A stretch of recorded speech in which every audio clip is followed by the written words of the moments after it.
I was invited to speak in the panel about the rights of future generations, institutional solutions rather, because that's my specialization.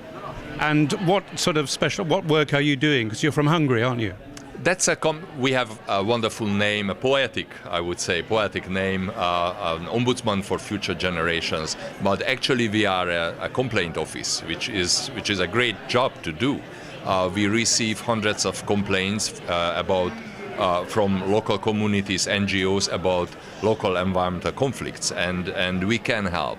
And that's a great thing to do, and that's in line with the interest of future generations. What are the sort of issues that come up? What are people's concerns?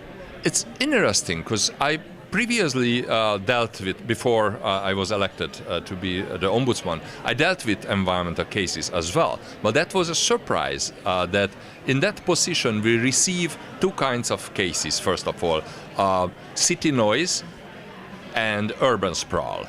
So I think this carries the message that these two fields of environmental conflicts are neglected by the politicians, by the decision makers.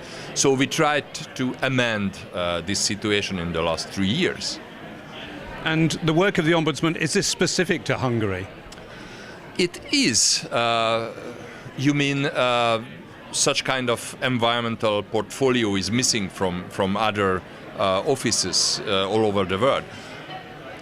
Yes or no? In some countries like New Zealand, some states of US or some provinces of Canada, Austria, Finland, Israel, they created quite similar ombudspersons. So the idea is existing. That's the other side of the coin, but that in some cases the governments and the decision makers changed their minds and eradicated this kind of I would say system alien institutions. That happened in Israel, that happened in New Jersey, US. So that's why I told you the answer is yes or no. The decision makers see the necessity of independent representation of future generations, but once they have it, it's quite annoying for them.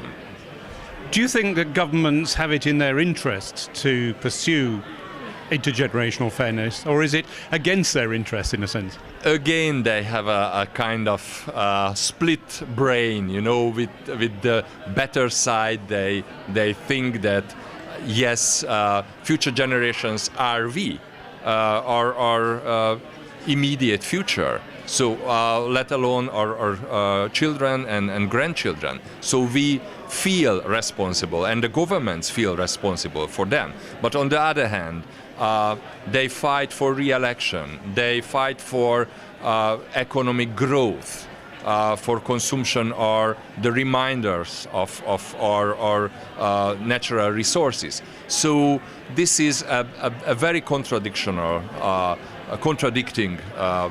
phenomenon if we consider the behavior of governments towards this issue. What's the way forward then, do you think?